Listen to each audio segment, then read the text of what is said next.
皆さんごきげんよう、上川薫です。今回取り上げる話題はウクライナ関連のニュースを取り上げていきます。他のチャンネルではなかなかウクライナの関連ニュースをまとめることが少なくなってきているので、このチャンネルでウクライナ情勢についての情報を更新していってください。それでは今回取り上げる主な話題はこちらです。1、ロシア側の情報公開。軍事ブロガー、戦死者数を公表して遺体になりました。2、廃墟となったアウディウィーカ。ロシア空軍前線へ。その影響か5日間でロシア軍戦闘機7機が撃墜されることとなっています。3、EU による制裁及びアメリカによる制裁について、まず最初にロシアの軍事ブロガーアンドレイ・モロゾフ氏が遺体となった件について、ロシア側の情報公開はロシア国防省以外にも軍事ブロガーと呼ばれる人たちが SNS のテレグラムを使って様々な情報を公開しています。今回彼がテレグラムに投稿した内容で物議を醸したのが、アウディウィーカにおける戦いにおいてロシア軍の戦死者が1万6000人だと明かしたことです。ロシア国防省はそもそもプーチン大統領の言う特別軍事作戦における死亡者数は2022年を最後にそれ以後について正式な発表は行っていません。どの戦役においてどれだけの死者が出たか負傷者が出たかについてその詳しい内容は発表していないのです。ところが今回アンドレイ・モロゾフ氏が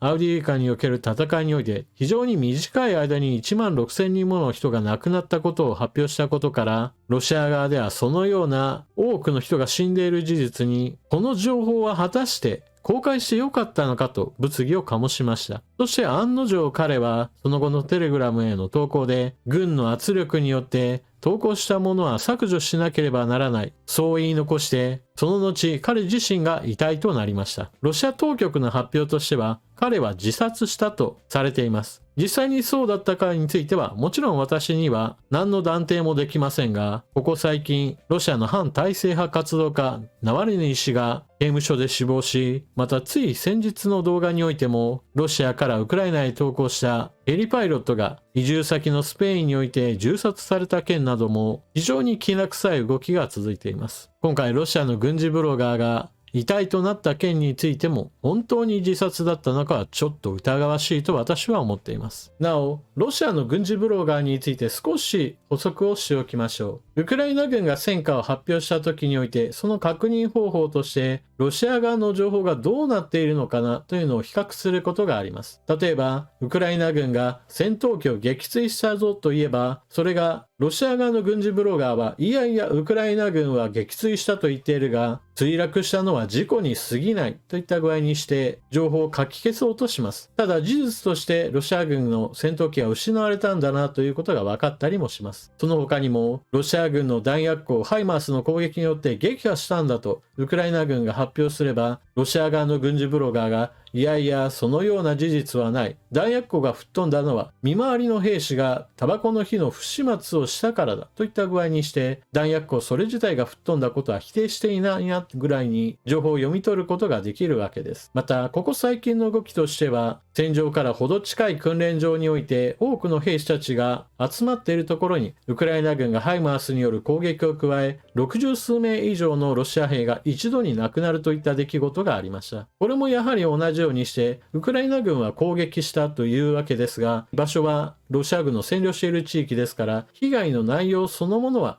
ウクライナ軍は確認することができません。そのような時にロシア側の軍事ブロガーがなんでウクライナ軍の攻撃の届くところで多くの兵士たちが一度に集まるような命令を出したんだというような不満を述べることによって、ウクライナ軍が発表した攻撃の成果というものをロシア側の軍事ブロガーの投稿によって確認するといったことが行われるわけです。今回遺体となった軍事ブロガーはロシア国防省の意向である戦死者数については明確に出さないようにといったことを破ったがために口封じされたのかなということをちょっと思います。もちろんそうではなく、実際には軍の上層部からひどい叱責を受けて彼が追い込まれた末に本当に自殺した可能性もあります。というわけで前回お伝えしたアウディウィーカ防衛戦におけるロシア軍の損失、左の方がウクライナ軍の発表した戦果、ロシア軍の被害、人員4万7186人、これは死傷者数、死者プラス負傷者の足し算なわけですが、右側が今回の軍事ブロガーによる発表で、戦死は1万6000人前後、そしてウクライナ軍は戦車364両撃破したと発表しましたが、軍事ブロガーはいやいややられたのは300両前後だという話をしていました。ウクライナ軍の発表、それを裏付けるような形でロシア側の軍事ブロガーの情報を参照するという方法を用いれば、双方の言っていることはおおむね似通っていると考えるべきでしょう。続いて、ロシア軍の戦闘機がまた撃墜されました。2024年2月21日発表の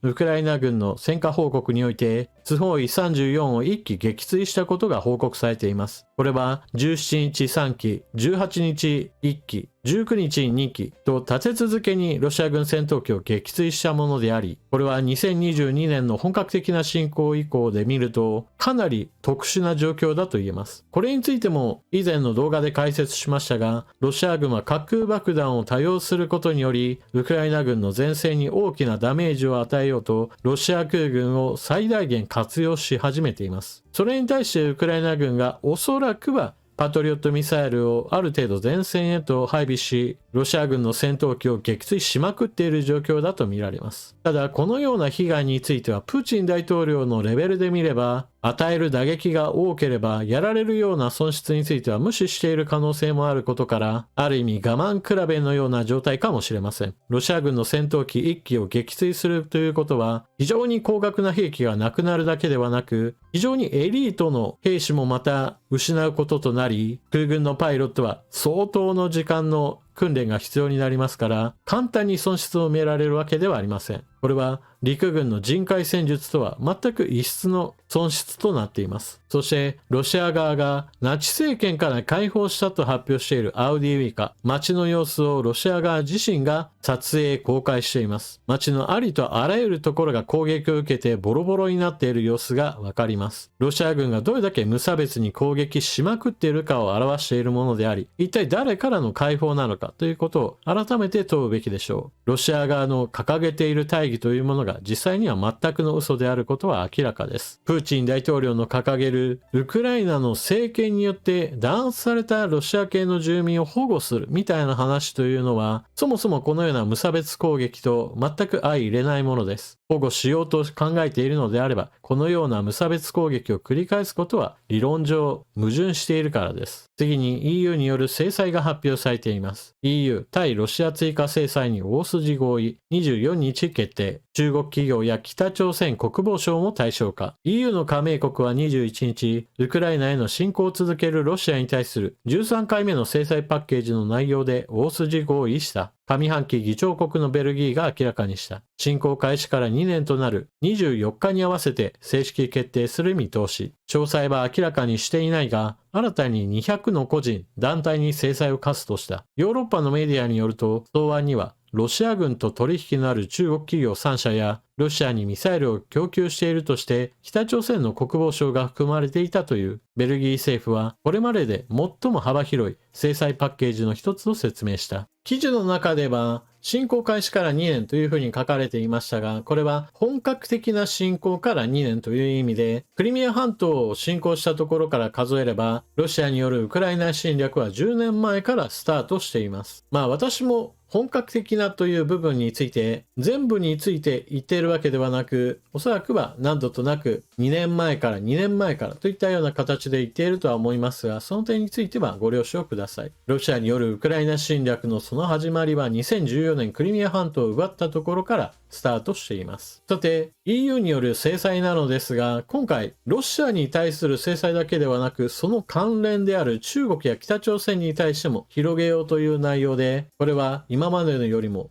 一歩踏み込んだ内容です。ただし、このような制裁なのですが、一撃でロシアを追い込むようなタイプではなく、制裁の効果がロシアを苦しめるまでにはちょっと至っていないというのが現実です。また、ロシア国民を苦しめようといった内容ではありませんから、例えばロシアのスーパーに物が一切なくなってしまうといったような、第二次世界大戦の日本のような国民生活が急暴するような内容というわけではありません。そもそもロシアはエネルギーと食料については自国で賄うことができますから、食べ物がなくなるであるとか、ガソリンがなくなるといったようなタイプの国ではありません。ただ、このような EU 側が追加制裁の中で、ロシアだけではなくその関連についても抑えようとしているこの動きは、アメリカにも波及する可能性があります。今回、ナワルニー氏の刑務所での極審に合わせて、バイデン大統領がこれまでになく強力な制裁を行うつもりだと発言したことから、23日発表だと言われているアメリカの制裁には注目が集まっています。何しろ、アメリカ自身の軍事支援が下院共和党の反対によって阻止されている状況ですから、それを賄うような形での強力な制裁が用意できるかが注目されているわけです。EU の制裁において、ロシアだけではなく、ロシアを支援する北朝鮮や、もしくは関連企業として中国の会社を抑えようとしているこの動きと歩調を合わせる形でアメリカも同様の措置を取る可能性があります。ただもう一歩踏み込んでほしいなと思うのが EU の方は凍結資産の利子について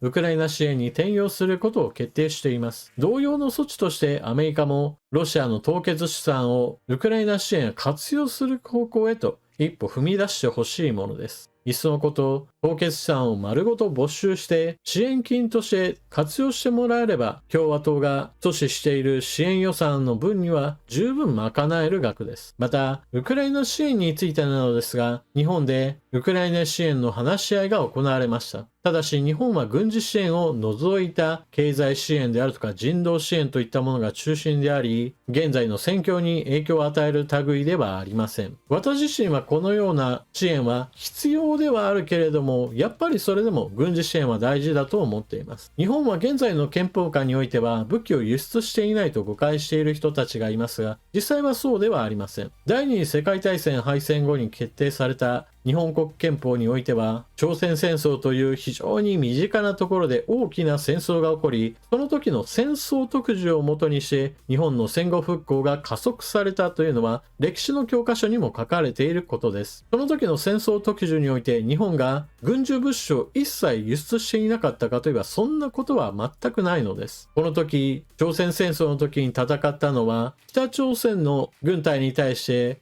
アメリカを中心とした連合国軍が戦ったわけですが、それを支えるための物資というのは軍需物資もまた含まれていたからです。現在日本の政権与党においては自民党はどちらかというともうちょっと何とかした方がいいんじゃないという議員が多いのに対して公明党は非常にこれに頑なに反対しており、侵略されている国に対する軍事支援だったらそれだったらいいじゃないかという意見に対して、いやいや人殺しをするような武器は一切他の国に渡すなみたいな、ちょっと現状に合わない話をしています。そもそもウクライナに支援しなければならないかという理由についてはこれまでも何度となく触れてきましたが、まず第一にロシアによる侵略というのは国連常任理事国が核兵器で脅しつつ軍事力を持って他国の領土を奪いに来て、実際にすでにクリミア半島プラスウクライナの東南部合わせて4つの州についてロシア本国領だとして勝手に自国領だと宣言して自分たちの行動を正当化していることです。このようなことが許されるならば、じゃあ中国が同じようにして正当化されればこれを防ぐ手立てがないのかといったようなことが必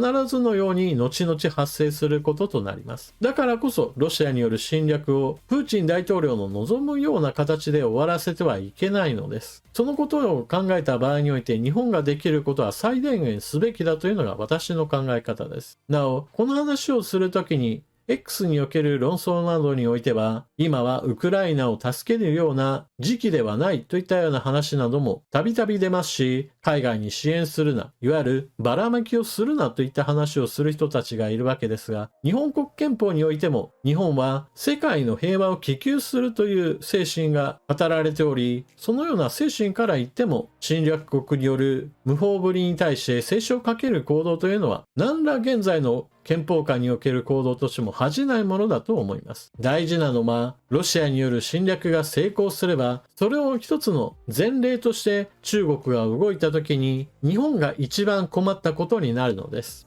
結局のところヨーロッパにしてもアメリカにしてみてもそうなのですが、日本周辺で起こった有事というのは彼らにとっては非常に遠い国の出来事にしか過ぎません。ウクライナにおける戦いというのはヨーロッパ各国から見ればすぐ間近で起こっていることですから、彼らにとっては危機感が高まる出来事です。しかし、現在のアメリカの共和党議員たちがウクライナのような遠いところで何が起こったって別に関係ないじゃないか。もっともっとアメリカ国内の政治課題に取り組むべきだ。ウクライナ支援にお金を出すなんて馬鹿げているというような理論は、同じように距離が離れている日本に対しても同じような話として出かねないわけです。なんで太平洋の向こう側のあんな島国のためにアメリカが金はもしくは兵士の命を危険にさらさなければならないのだ。日米同盟なんて放棄してしまうと共和党の議員たちが言い出したら、日本にとってはまさにピンチが訪れるわけです。国際秩序の崩壊というのは基本的には自分たちにとってある程度身近に来る前の段階から予防することが大事なのです。自分たちのところに火の粉が降りかかる。その時になって大当てしたのでは、手遅れ度合いがひどすぎることになるでしょう。というわけで今回の動画はここまで。最後までご視聴いただきありがとうございました。チャンネル登録していない方はぜひともチャンネル登録していってください。そして動画を見終わったら評価ボタンのクリックとあなたの感想、コメントよろしくお願いします。それでは次の動画でまたお目にかかりましょう。またね。